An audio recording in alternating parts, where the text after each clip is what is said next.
Okay, so our first parallel session covers the CSW67 priority theme, innovation and technological change and education in the digital age for achieving gender equality and the empowerment of women and girls.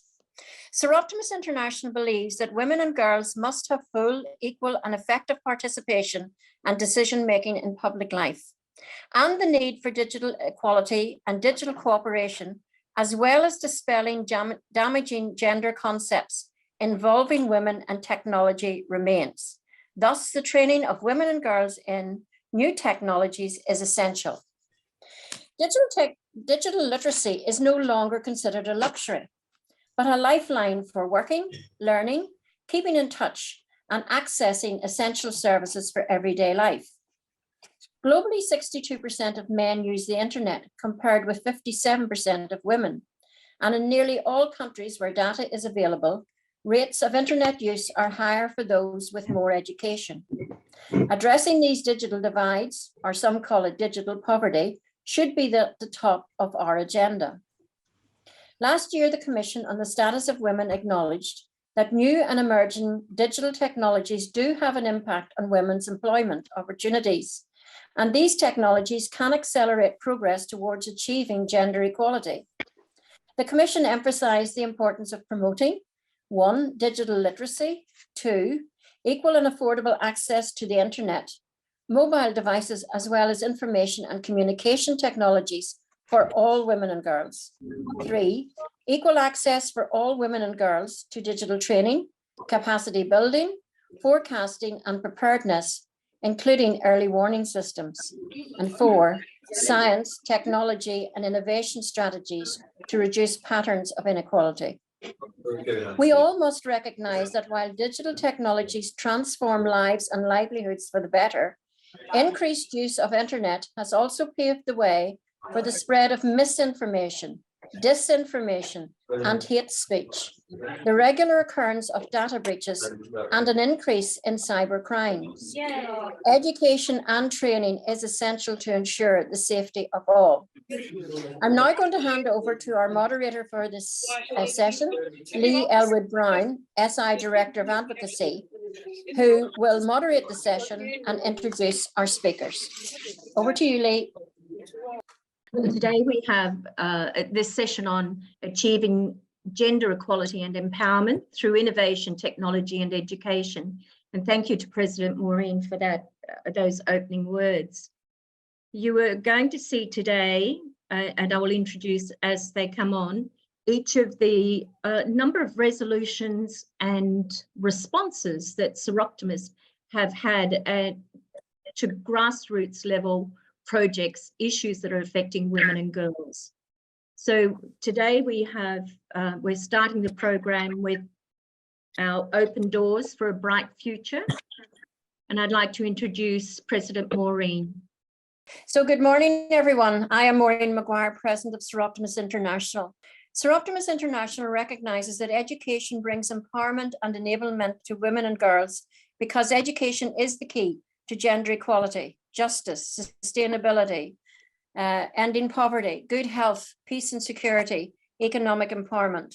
Today, I'm going to tell you a little bit about the SI Presence Appeal Opening Doors to a Bright Future, but I'm only going to concentrate on 2 of the projects that has digital technology as their main component. The object of the appeal are to facilitate access to education for those disadvantaged and/or marginalized women and girls, provide education in a safe, friendly and stimulating environment, develop self-confidence, self-esteem and make them feel valued, enable access to information to make positive life choices, and to enable participation as fully active citizens within their communities and wider fields. The first project I'm going to tell you about is the enhancement of life skills and employability of women and girls in Georgia in Europe. And this project is currently ongoing. The overall objective of this project is to contribute to the employability of 54 vulnerable women and young girls in the region of Emirates, Georgia. As a result of this training and development of skills, these young women and girls are able to participate in community life and so build a better life for themselves, their families, and their wider family circle. Two Sky Tech clubs have been formed and provide young people with knowledge and skills related to digital competencies, such as social media, digital marketing, computer graphics, and non-formal education topics, such as leadership and effective communication, and of course, cyber safety. The sessions were divided into distinct categories. An opening event was held to introduce the project and its objectives to the participants and their parents. 2 non-formal education sessions were focused on effective communication and leadership. The first session covered the topics of communicational bridges and barriers, and the second session covered leadership styles. And the third session, tech club sessions, were conducted in 2 areas within Georgia, with a total of 18 sessions held from October the 29th to December the 24th last year. The knowledge and skills gained through these sessions have had a positive impact on the young women and girls. They have improved their ability to communicate effectively and lead others.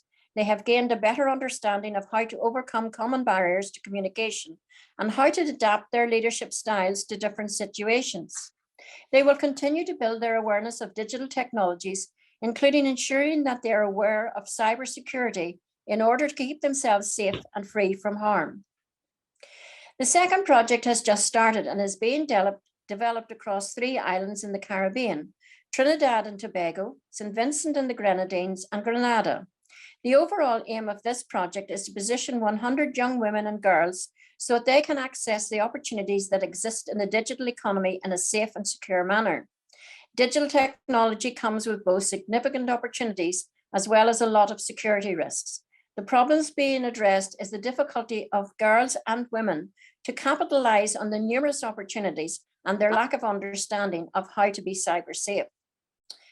The objective is to develop basic technology skill sets in the participants, enabling them to become creators and not just users in the digital space. This will help to create a shift in their mindset with respect to technology, and so create interest in pursuing income earning opportunities within the technological fields. A peer-to-peer support group will be formed, as well as a training the trainers to ensure sustainability of the project in the long term. Phase 1 is to develop the young people's awareness and give them the skills and proper use of digital technology with respect to health, security, and privacy and fluency. 3 thematic areas will be used to develop a phased rollout of a digital citizens program. The first one, digital wellness and health, focuses on reframing from indulging in the internet and digital media for unreasonable amounts of times. I can hear many parents saying, I wish you would get off that computer, as well as how to use that time in ways that can add value to students.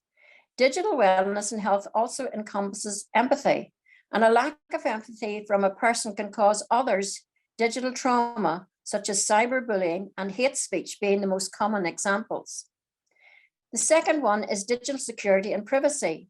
While it appears as buzzwords to most people, they lack the understanding of what it means to be safe online and how to protect their privacy. This is especially true for women. Participants learn the differences between private information and information that is okay to share. Students learn the risks of sharing different types of information, as well as the benefits of safe online sharing, such as learning and connecting to their interests. And the third one is digital fluency and literacy, is the practice of reading information online and understanding what it means, where it originated, and whether it is accurate. The second phase will be digital literacy. And this module is designed to introduce a participant with no prior information, communication, and technological training to a series of fun and engaging workshops. These will include stream simulants.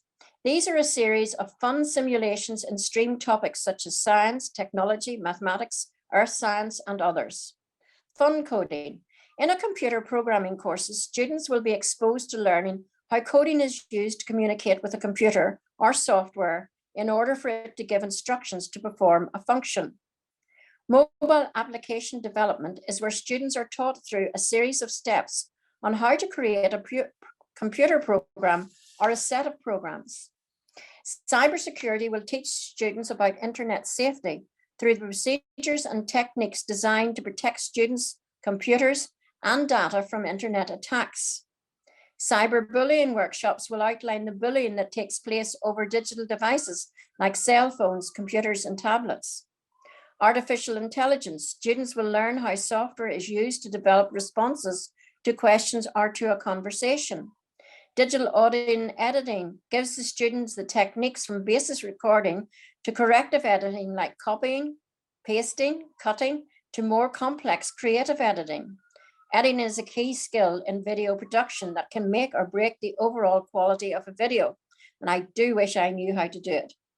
And web development. Using a no-code platform, participants will be taught on how to develop websites. As I close this, I want to reiterate that you and I are aware that digital technology is the way of the future.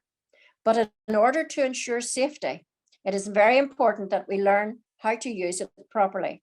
And I am hoping that the students within this course, of which there will be 100, will learn to do that. So may I thank you for listening. Wonderful to have those young ladies trained in such IT.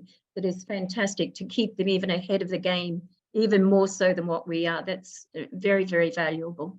Thank you. Now, Siti, I'd like to introduce Siti Asher, which will be producing a presentation on the project SPOT. Thank you. Hi, my name is Siti Arsha Hassan Hasri. This is a presentation of the SPOT Community Project by SIPJ. This project had been running since 2015 and had since been delivered to more than 20,000 children. Our comprehensive sexuality education programs are approved by the Ministry of Education Malaysia, supported by the Ministry of Health and Ministry of Women and Community Development Malaysia. This is SIPJ, the Soroptimist International Club of Petaling Jaya. SIPJ was formed in 1994. We are 28 members strong, and we are all committed to creating long-term solutions for the communities we work with.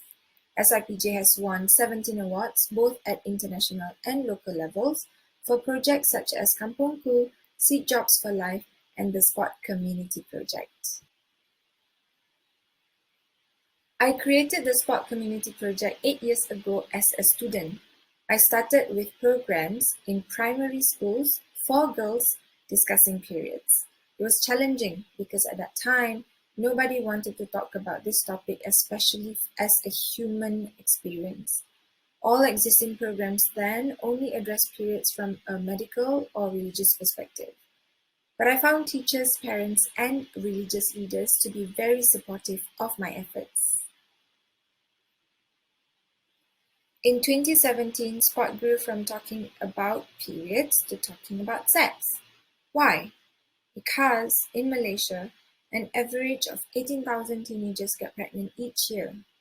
And these 15 to 19-year-old girls are at risk of undergoing unsafe abortions.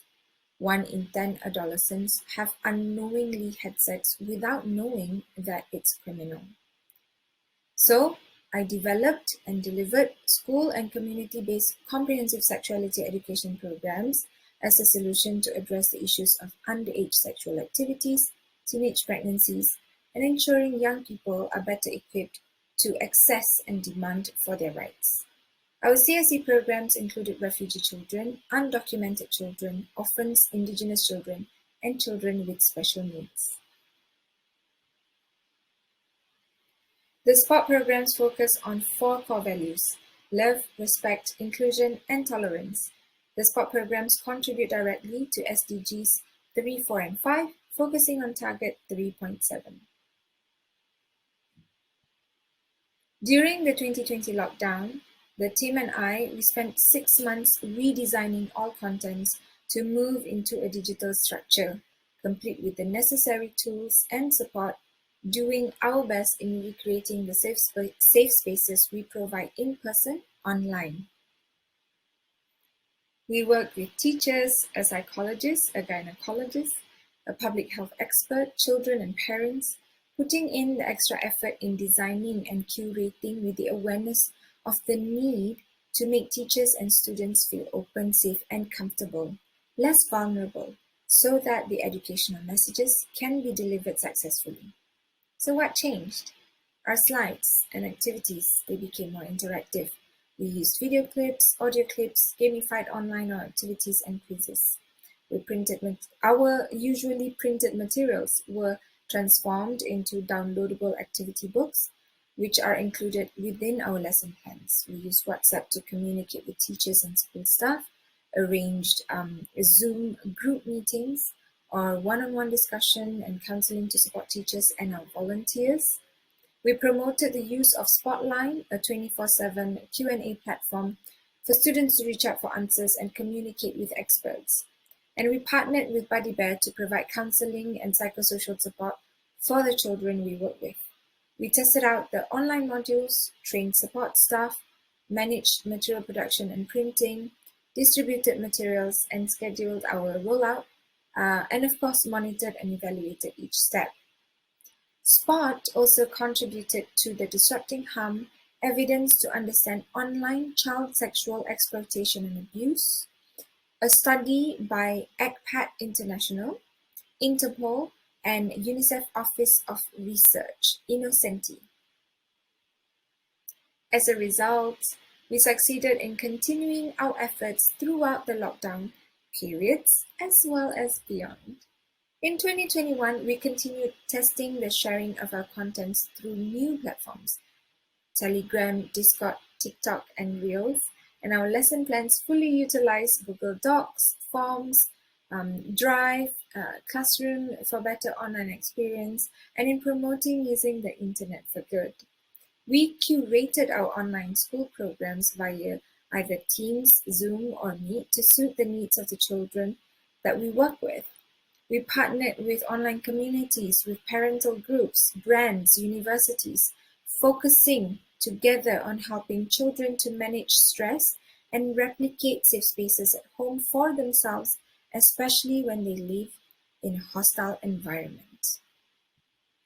Spot also joined Desire 2021, the first digital sexuality education conference in Asia and the Pacific, that aimed to advance the discussions around providing quality sexuality education in the digital space in order to keep up with new challenges and new evidences between digital sexuality education creators, influencers, app developers, advocates, and innovators.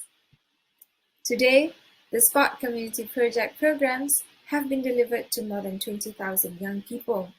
Even through the pandemic, our programs continued to be delivered and new models were created and tested.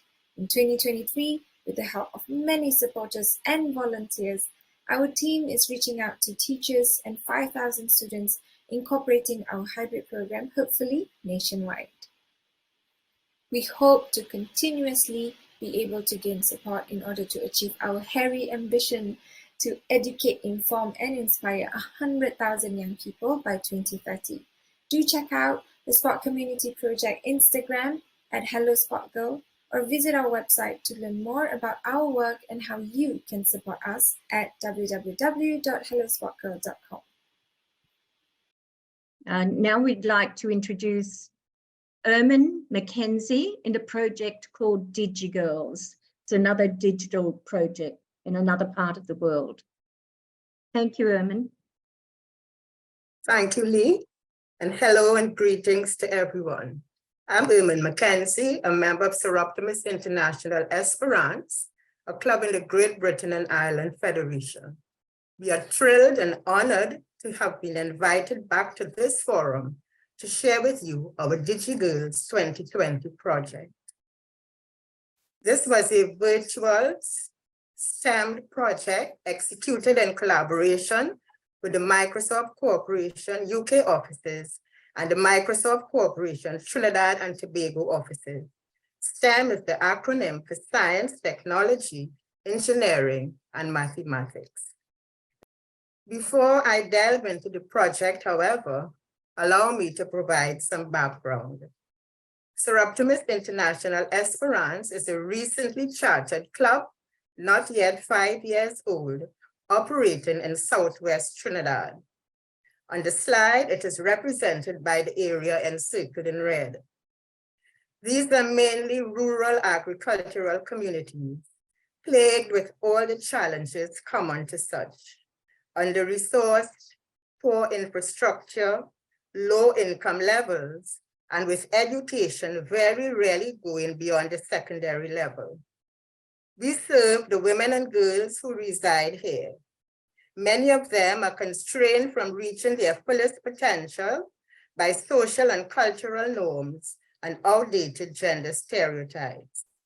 Soroptimist International Esperance saw in these communities fertile ground to raise aspiration and provide enabling and empowering opportunities. So where did we begin? How could we best serve these girls?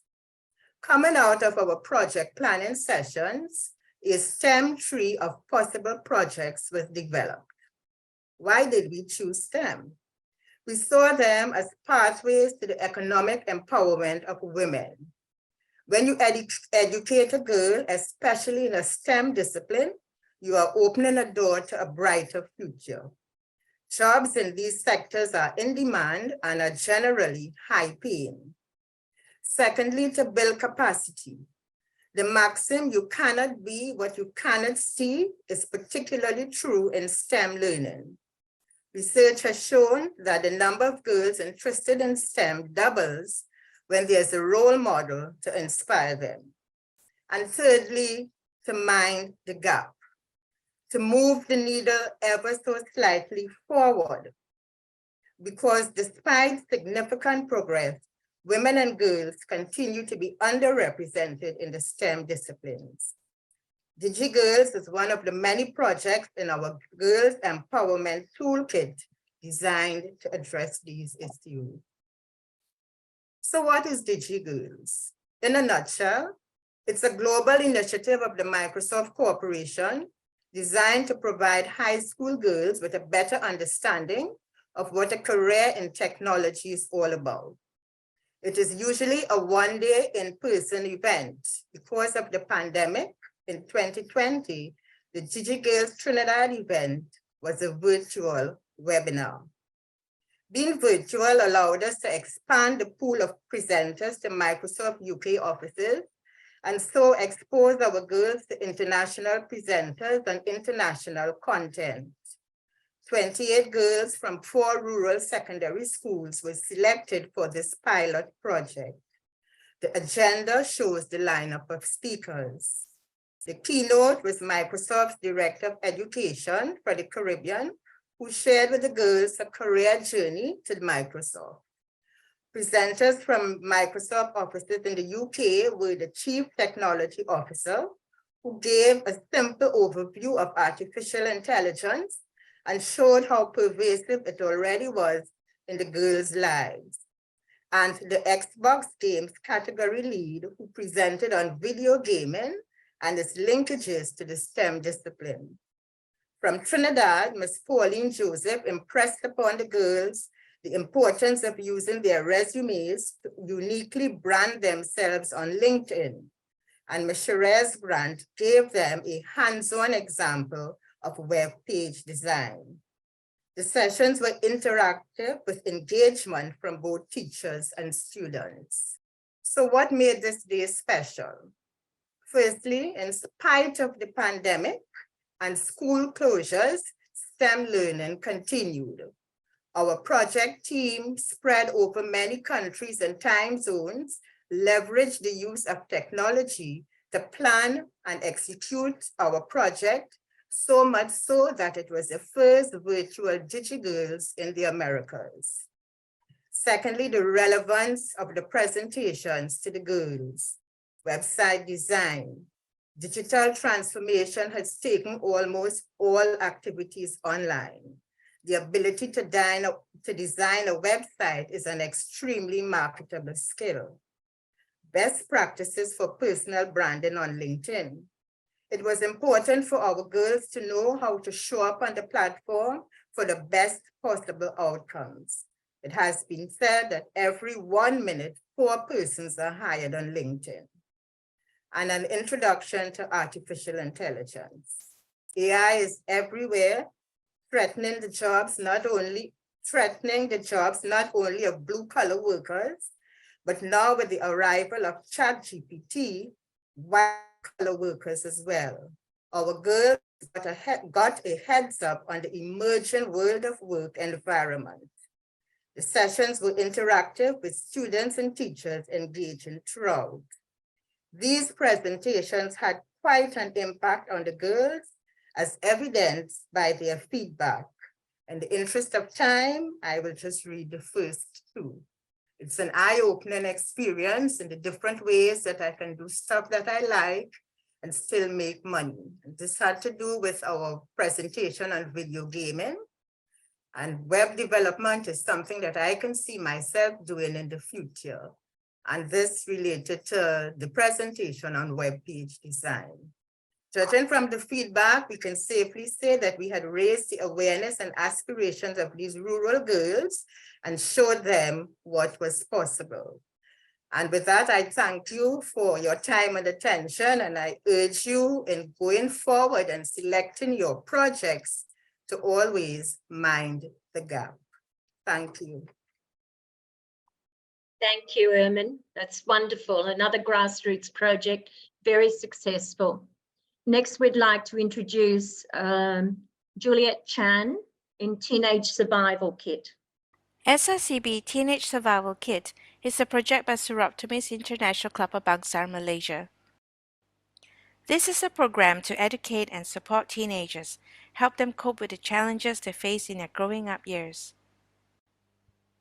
In Malaysia, issues like sex and mental health are sensitive subjects, and teenagers may not know where to seek help. Many parents may find it difficult to handle such issues. Some of the challenges teenagers face are bullying, stress, depression, sexual issues, and peer pressure.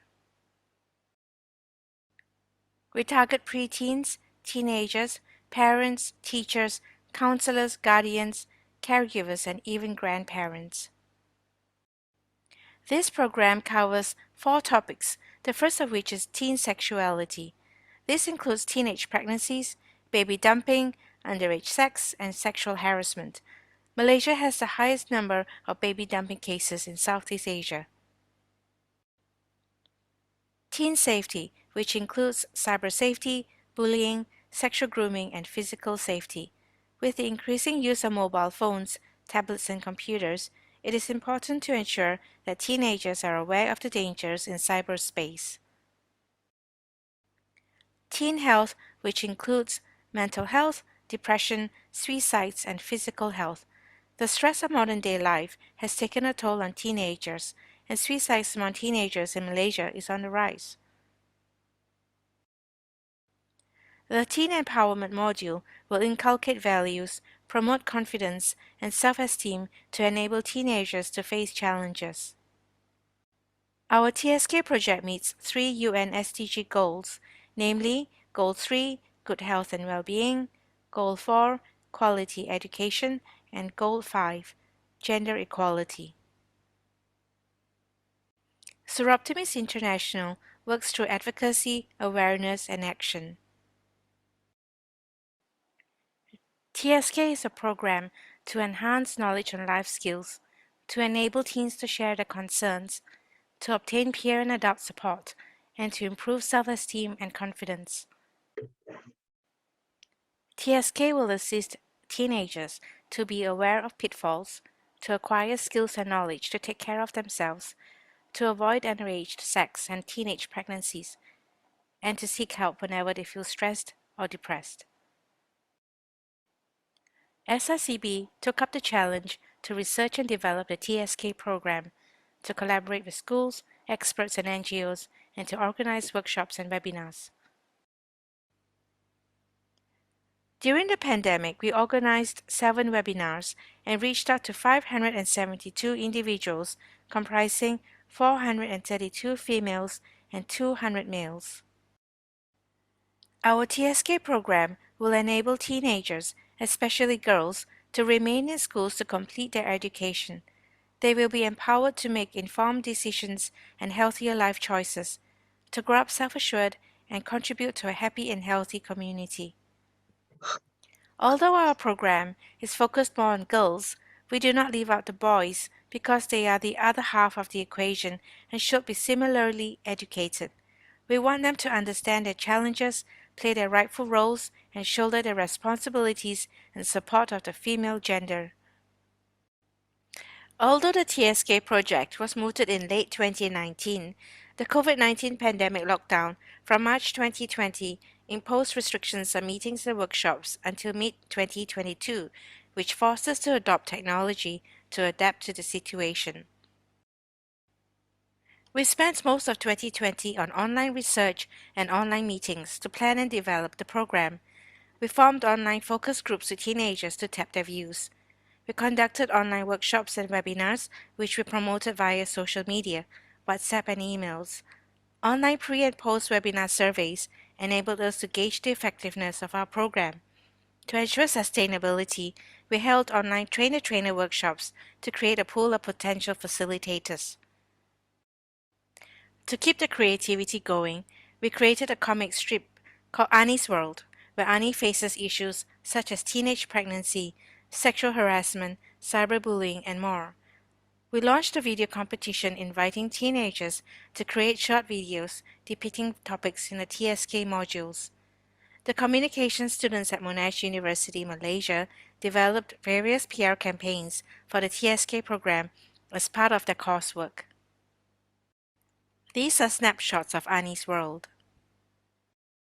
This is the digital poster we created for the video competition and the winners who were awarded cash prizes. These are the snapshots of the winning videos. What worked for us on hosting webinars? Our speakers were engaging and knowledgeable in their field of expertise. Our sessions were interactive with the users of quizzes, games, breakout rooms, and polls. Participants shared personal experiences. These online webinars allowed people from anywhere to participate. Certificates of participation was an incentive for students as schools award them points for such activities. These are some of the digital posters we created to promote our webinars. Here are some of the participants of the various webinars. The picture on the left is an example of the content of our webinars, and the other is a poll we conducted during the webinars to gauge their understanding of the subject. The challenges of running webinars are the uncertainty in attendance, as not everyone who has registered will turn up. We cannot ascertain who is paying attention. Not being able to assess the immediate reaction of participants also makes it difficult for us to tailor our delivery to suit the situation. As most participants are attending from home, there's also a lot of distraction. However, we are happy to say that despite the challenges, we have received encouraging testimonials from our participants. Here are more testimonials. The SICB Teenage Survival Kit program was developed in 2020, and the impact of the pandemic compelled us to change how we managed and implemented the project. We adapted to the new lifestyle during COVID-19 lockdown, and we changed how our members worked using technology. The positive feedback from our participants has encouraged our club to strive on to make TSK a win-win and sustainable Soroptimist project. Thank you. We would like to now come forth to introduce Stacey Chulik. So Stacey is coming to us with encouraging women and girls in the STEM fields. We heard before from Erman saying how important STEM fields were, and this is very, very important. Stacey is one of our UN representatives in Geneva. Thank you, Stacey. My name is Stacey Kulik, UN representative in Geneva. So pleased to be here. Pleased to present you with ideas on empowering women in the fields of STEM, science, technology, engineering, and mathematics. Human development in recent decades has been accompanied by rapid changes in technology, an increase of digitized devices and services. New technologies affect all of us every day and will continue to further widen existing inequalities as men are still more likely than women to study some STEM subjects. The priority theme of the CSW67 is so very relevant. Since 1975, The UN, together with civil society, has purposely sought a more equal representation of the sexes regarding the advantages from the introduction of new technologies in how we live, communicate, work, and learn. The UN has repeatedly called upon governments and relevant United Nations organizations to involve women in the design and implementation of their programs and projects, and to ensure policies that guarantee equal access to education, encourage vocational training in fields of science and technology for all women and girls. And the fact is, women have always been active in STEM fields. We simply haven't read about them, heard them, or seen them. To just name a few, the first computer programmer, Ada Lovelace, in England in the early 1800s, wrote code prior to the invention of the analytical machine, anticipating what was to come. Kamala Sohani, the first female PhD biochemist in India. We have Yukuko Ogawa in Japan, who discovered the world's first magnesium alloys, exhibiting shape memory, and received the UNESCO Award for Women in Science. There's so many women worldwide. Mathematicians, astronomers, software engineers, astrophysicists, aeronautical engineers, chemists, the list goes on and on and on and on. We might get the impression that women have been absent in STEM fields. We know that they're not, but there's no way of knowing how many women have worked over the last 200 years in STEM, as so many have been not documented, not allowed to publish their work. Women have been invisible, hidden even. You may have watched the recent movie Hidden Figures about the NASA women who in the early 1960s calculated the trajectory to the moon for the Apollo space flights. These three women in STEM were hidden from us: Katherine Johnson, Mary Jackson, Dorothy Vaughan. Until most of us saw this movie, we didn't know of them or the groundbreaking work they did. They were invisible, hidden from us, as well as the teams of women that supported them. Women's accomplishments have been claimed by men in their lives. Their brothers, such as the composer Mendelssohn, their husbands, such as Einstein, bosses, professors, co-workers. There have been and there are many women who have been and are successful in STEM fields. Many still are hidden figures. Women in STEM are less than 20% of leadership positions, less than 20% of Wikipedia editors. Next. There you go. And less than 28%, earn less than 28% than men, with the same education, years of experience, and age. They are only 1 out of 4 GAFAM workers. That's Google, Amazon, Facebook, Apple, and Microsoft. And they're only on the boards of 37% of tech startups. Digital literacy and STEM education are lifelines for working, learning, keeping in touch, and accessing essential services. New technologies provide new and different employment opportunities, yet require women and girls to have skills ranging from basic digital fluency, as we've heard in the projects presented before us, to advanced technical skills in STEM and in ICT. Encourage and support girls in STEM subjects and ICT programs. This year, on February 11th, the UN Secretary General Guterres stated, "On this International Day of Women and Girls in Science, we highlight a simple equation. More women and girls in science equals better science," and I add, and a better world. Women and girls bring diversity to research, expand the pool of science professionals, and provide fresh perspectives to science and technology, benefiting everyone. In 2015, the General Assembly established this International Day to recognize the critical role of women and girls and what they play in science and technology. This female pilot for a large airline was recently on her way home from work, and she walked down the street in her pilot's uniform. She was asked by a young girl if she was a flight attendant. She gently informed the young girl she was a pilot. The girl looked at her questioningly, turned to her father asking, "Girls can't be pilots, right, Dad?" Imagine 2023 here in Manhattan. What kind of role models has this young girl been exposed to? Women in STEM fields are still underrepresented in the workplace, on boards, in universities. There are too few female STEM role models. Be a role model. Wherever you happen to be, encourage young people Talk about technology in everyday life. Speak up when gender bias is in the room. Be present. Be visible. Take a step in dispelling the myths which unfortunately still exist in the minds of many. Role models are the key to the success of increased female presence in the STEM fields. Soroptimist International believes women and girls must have full, equal, and effective participation and decision-making in public life. We dispel damaging gender constructs involving women and technology.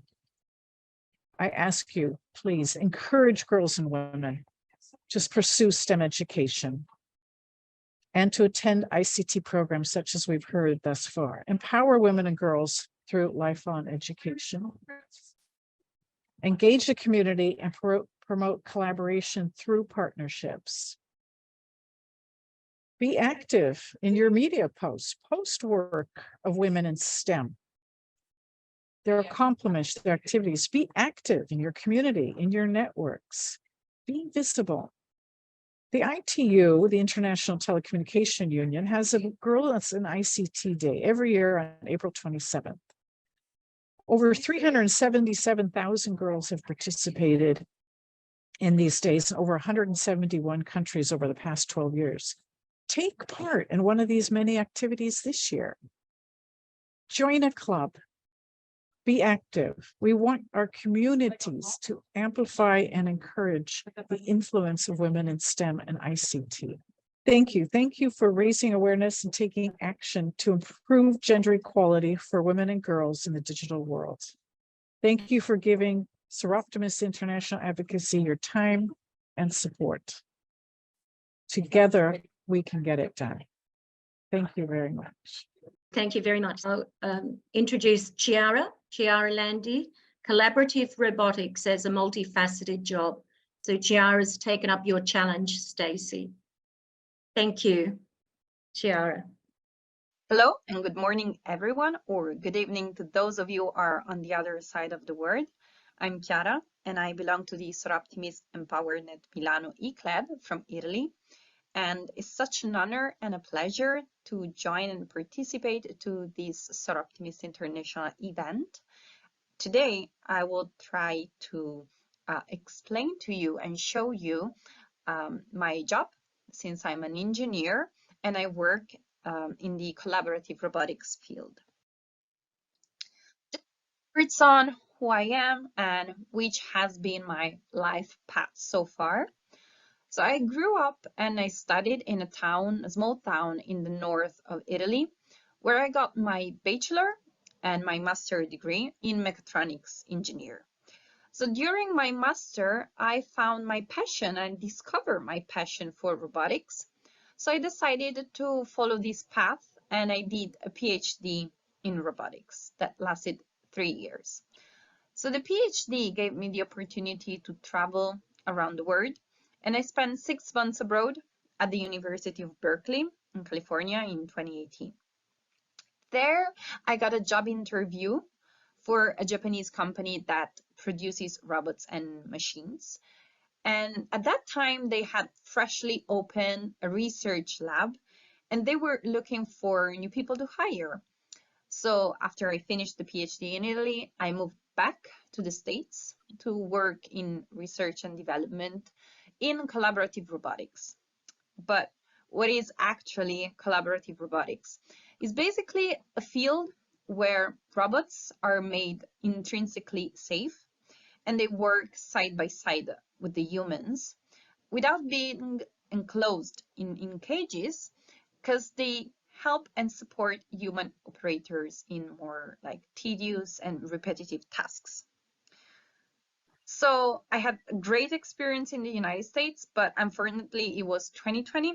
So the pandemic year, not the best year to travel, I say. And I decided to come back to Italy at the end of that year. So where I am today I work for the same company, but for the Italian branch. And I'm an application engineer. And I'm proud to be the only female technician in the Italian office. Finally, even if the technical field is still a men's word today, companies are encouraging gender equality, and I see more and more young girls facing this technical world. I think I was very lucky in my life because all my mentors and bosses always believed in competence, disregarding gender differences, and I always felt part of the team with my colleagues, even if I was the only girl most of the times. And I think that I'm lucky to do what I love to do as my job, because it combines more technical aspects with social and humans one, even if at first sight it's very technical. My job is basically a multifaceted job. I closely work with salespeople, supporting them in the technical side of a robot offer. I do some trainings on the robots, so I have to explain to our customers how to properly use our robots, and I carefully listen to their needs regarding the applications they want to develop. I work on demos and presentations, so it happens that I have to talk in front of a lot of people and represent my company in that moment. I work on more technical aspects like the feasibility of customers' applications, supporting them, for example, by phone or going to their company, so on their site. And I study how to integrate different technologies to give the robot senses like vision, force feedback, and so on. So in conclusion, I strongly believe that gender equality is possible only if we encourage young women to follow their passions, as I did, and mostly we educate people, men and women, that we need both the male and the female point of view in such a complex and multifaceted world. So thank you very much for your attention. Feel free to send me an email if you have any question or if you like to discuss more. Thank you. Now I'd like to call upon questions from the audience. If you put your hand up, if you go down to the reaction button on the bottom of your screen, and you'll see raise hand, and then you'll come to the fore. I will be able to see you and ask the questions. There was one comment I noticed in the chat box, and it was from Michelle from UK. Michelle, are you on? Are you available? Yeah, I'm here. Yes. Okay. Would you like to? You just mentioned, I think, with Stacey, a comment with Stacey. Yeah, so I work for a company. We actually we train female and male graduates actually to become mainly banking, financial services, but software engineers, cloud engineers, data engineers, business analysts, project managers. But we are doing quite a lot of work with NatWest actually, who are very big on women equality and training graduates and apprentices to become technical in their organization. So they're working very closely, and we're just joining them to work very closely with a charity called Tech She Can. And Tech She Can has been set up by 18 women across a number of organizations, including PwC, NatWest, Credit Suisse, and they're actually going out and training. We're going to train some of our consultants to become champions to go out into primary schools and middle schools and senior schools in the UK to encourage both boys and girls to take on STEM subjects, but actually to encourage girls to go into the industry. And then we're also working very closely with women in technology as well. So we're actually trying to increase our gender diversity. And at the moment, we're doing a cohort for NatWest in Poland, and we're trying to hit a 50-50 representation across the cohort that we're putting out. So it is harder in technology, particularly because there isn't such a big pool of girls to pick from, but you know, I think there's lots of people in the industry now that are encouraging girls to join technology. So I've done this 27 years, so I've always been a big advocate of women in the industry, and I've always worked for firms that train graduates to become technical within banking particularly. So it's great to see, you know, there's so many charities and firms out here now that are embracing the movement of women into STEM, definitely. So it's brilliant. And it's really exciting to be here. Thank you for having me. I just want to reaffirm what Michelle said, that it's really important for us all to be out there every day. Let these girls in the middle school see that there are those of us women who are actively working for them. We need to start early. Girls excel in school, and we need to keep those role models coming. Thank you, Michelle. It's great work you're doing. We need to duplicate that and keep people going. Thank you. I go to Elizabeth. Elizabeth Christensen. Good morning, thank you. I have two questions for the presenters who spoke about the SPOT program and the TSK program. My questions are, how much parental involvement is encouraged and accepted, and who writes your curriculum?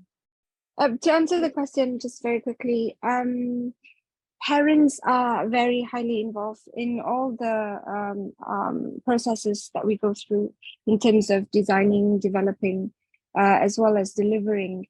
As a matter of fact, I would say 30% of the input of the programs that we design and deliver come from parents themselves.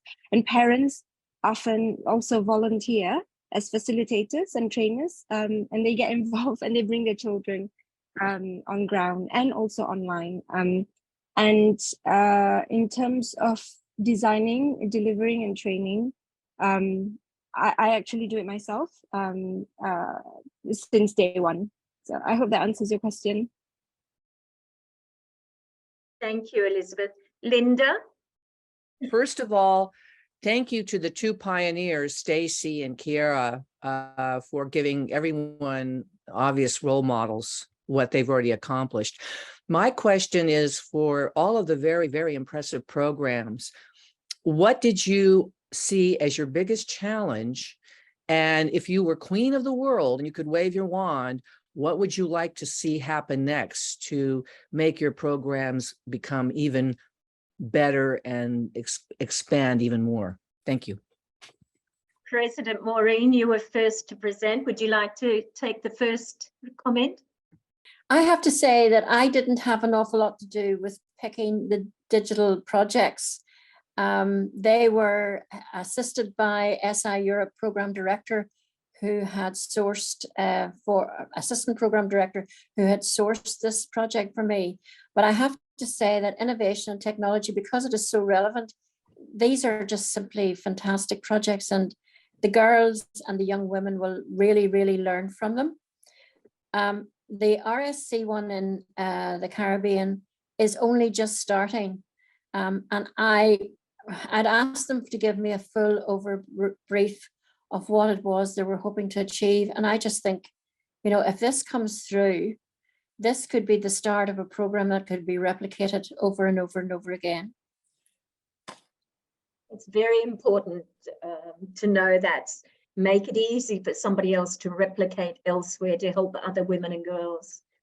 Seti, would you like to take a very quick comment back to there, because Linda asked each one of you? Oh, thank you for the invitation to imagine at this point of the presentation. I feel that if I were to be the queen of the world, I just would like everyone to become advocates of bodily autonomy, and I suppose, yeah, no more shaming, no more humiliation, no more embarrassment in talking about bodies. I feel that that would be a great progress, and then therefore sexuality education will be a thing of the past. That's a wonderful dream, Seti. Thank you. Ermin, have you got a quick comment?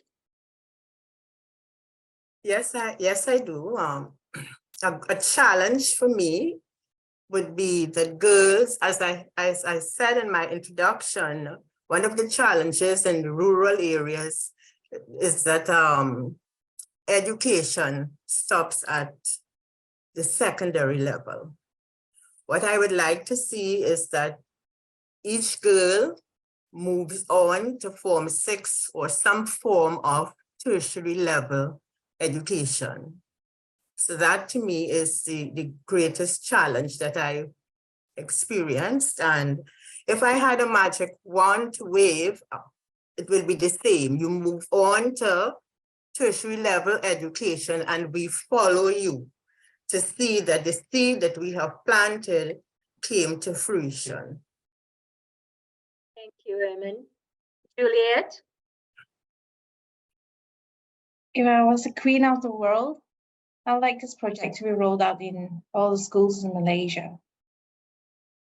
And yeah, obviously for the youth and the preteens to be less ignorant and to be more confident of, of themselves. Wonderful, thank you. Stacey?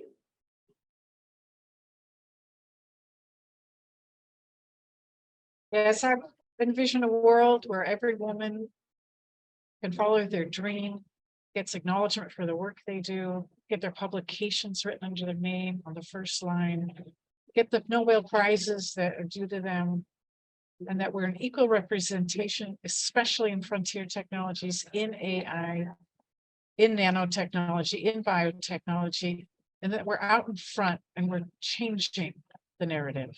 Thank you all for participating and making this all happen. We can do it together. Thank you, Stacey.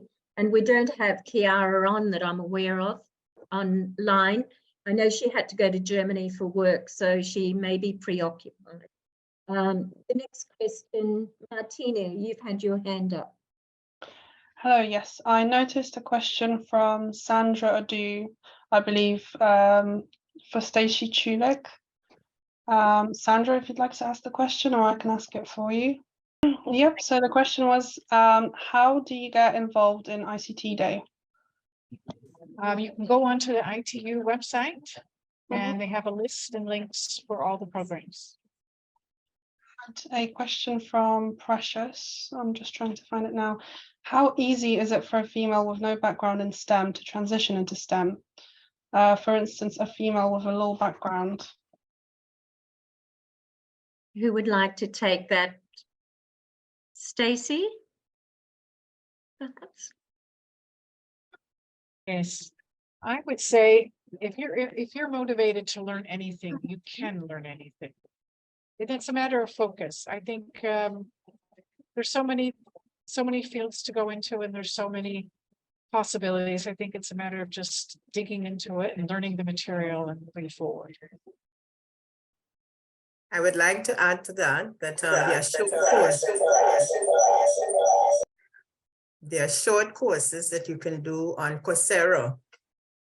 So everything is available on the internet. Whatever you want to know, it's available on the internet. And there are short courses to get you in. I think even Google offers free courses. So you just need to check it out and proceed. Thank you, Eamon. And we have a couple of questions. I found one in the chat box too, but we'll go to Suzanne. Thanks so much, Maureen. I'm not sure who to direct this to, but what I'm curious about is what do you see as the largest gaps in digital education? Is it to do with digital safety and that sort of thing, or is it just the really basics? And I guess it probably differs all over the world, but I'm in North America, so I'm keenly interested in that, and of course, you know, our Soroptimist Club has friendship links around the world, so I'm just interested in where the biggest gaps are. Who would like to take that on? Can I answer that, Lee, please? Yes, Maureen. I think there's many things that we need to, there's a lot of gaps, because if we take a look at our review theme, which is rural areas, they lack basic resources such as electricity and connectivity. They lack the affordability of purchasing technology system and IT training. So we have to really, I think, work with our member states. We need to work with our governments, our local authorities, to really get them to bridge the growing digital gap that we have between rich and poor. We must ensure that women have equal access to employment opportunities at all stages. And that means that, you know, women and girls need to be trained in technology, because technology is the thing of the future. But I also have a great fear about the safety, and making them free from abuse and harassment and exploitation. You know, there's all these things we can listen to, especially here in the UK. We've had a lot of women politicians who are really being harassed and stalked through cyber bullying and harassment. And, you know, that just puts anybody off. And so I think there's a lot of work that Soroptimists have to do in relation to this particular issue. Thank you. Very good. Thank you, Maureen. Christine? Yes, I'm following up, I think, with Maureen's comment just now.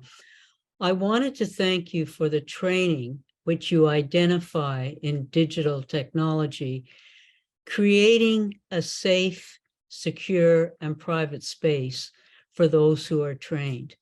And I think it's more recognizing what is not a safe space. And so in the field of pornography or human trafficking, the lure is always not able to recognize. And perhaps this could be expanded, where women, when they get into the fields of STEM, as we know it, begin to, in some ways, undermine the ways in which traffickers use technology and become smart about it. And so I think it's a great model of prevention that young girls are trained in this field and recognize, have spot checks themselves on what's going on and not be lured into it. So thank you. Thank you, Christine. Juliet? Hello, and yeah, thank you for giving me this opportunity. I just wanted to weigh in on that conversation around STEM careers or background experience you need for STEM careers. And I think there's a lot of myth busting that needs to happen to encourage more females into STEM careers. A lot of the times people think you have to have done something scientific or, you know, engineering or the sciences. Yes, that's an option, but there's also lots of variation in terms of the role types within the tech industry. And more is the softer skills, or what I'll describe as the softer skills, that propels careers. So, for example, it's things around influencing skills, negotiation, creativity, problem solving. That is what the tech industry desires and requires, the type of people that they look for to help drive innovation and results. So I do work for Adobe, and we very much hire for potential.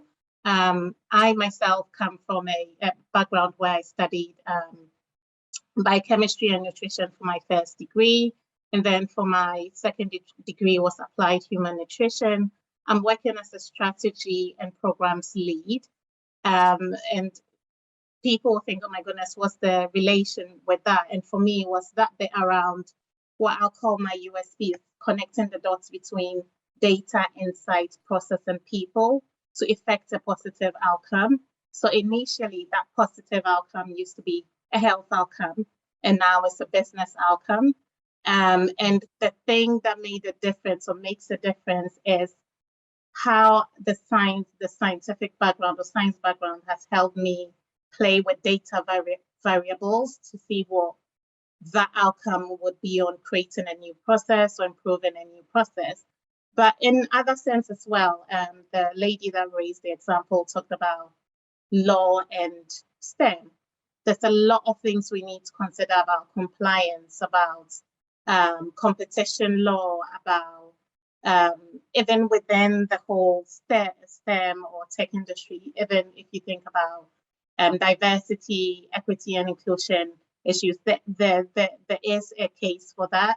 So I'd encourage people, and when those who actually work directly with women and young girls, to encourage them to say, look more at what you're passionate about and how you can apply it within STEM industries, and not necessarily worry about specifically having that degree or being able to have, you know, the exact background, because some of the technical skills you can train. As it was mentioned, there are so many courses you can do. So those you can train yourself to do, but the softer skills are your talents that would actually help you or propel your career within tech. So Thank you, Juliet. Thank you. Would the panelists like to have a quick, short comment, any of the panelists, to this question in the chat box from Donna? What are your thoughts on reaching the non-traditional learners, girls who fall out of the education system for a multitude of reasons? Does anyone have any thoughts on that? Juliet or City, those of you that are working in the field with some of the young ones that may have dropped out?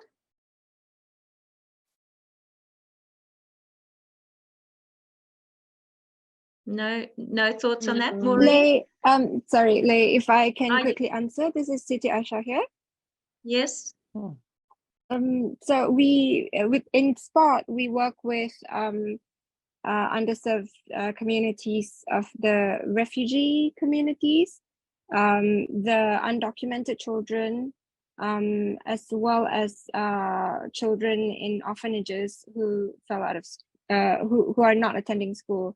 What we do is we actually train the teachers at the community schools to deliver our programs, and we will then receive feedback from them, and we will tailor the information that is needed according to the feedback that we receive. And usually we will work with them more in the long term. So for example, maybe in between 5 to 10 weeks, in order to be able to address the needs of the children that we are working with through the teachers as well as the community schools. I hope that answers your question. Thank you, Siti.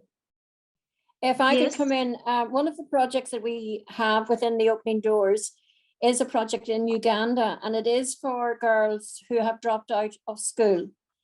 And they are using some form of digital training, but not a lot.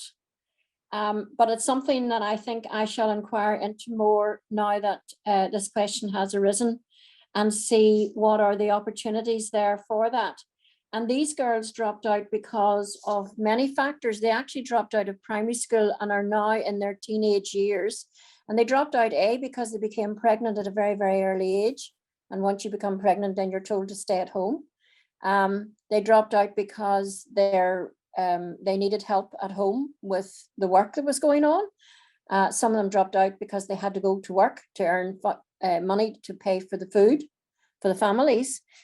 So the 30 girls that we have put back into school, we may try and see how they would respond if they were given some sort of training digitally. But I need money to do that, and this is a plea. Please fundraise for Opening Doors to a Bright Future. It's lovely that I've been able to say that today. That's a fantastic effort. Thank you, Maureen. And certainly we take donations at any time for these amazing projects. We have to educate, it helps to educate more and more girls and women.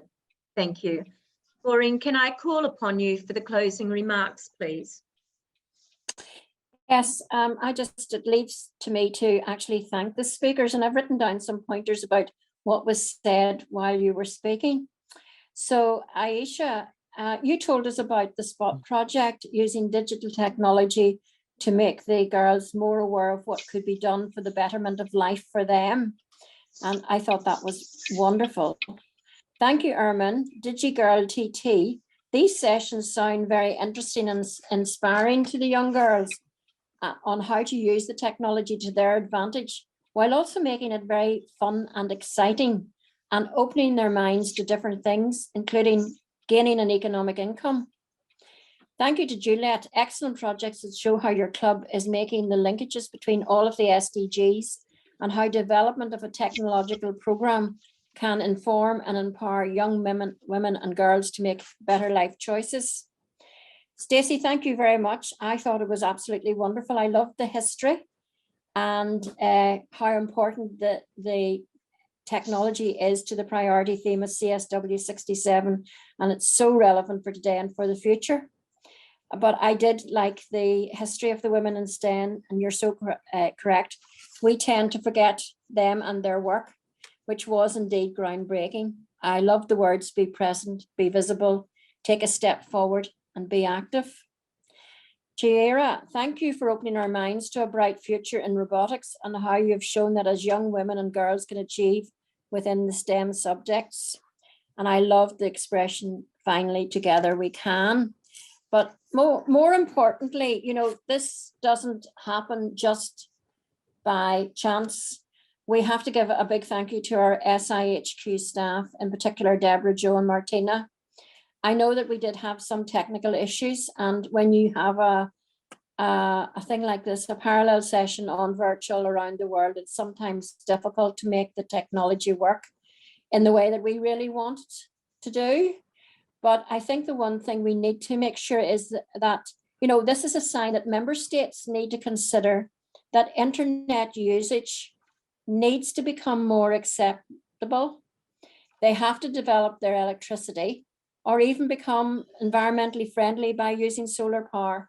So, and more importantly, I suppose we couldn't have held this session without you, the people who have attended and listened to us and asked the many questions. I have found this a really exciting and interesting parallel session, and I would just like to say thank you so much. I think you can show, you know, together we have shown what can be done, and we just need to take it forward. So thank you all from New York. Thank you, Maureen. Bye-bye. And thank you to everyone that's attended and your participation. Thank you very, very much. Have a lovely day. Thank you. Thank you. Thank you, Lee. Bye.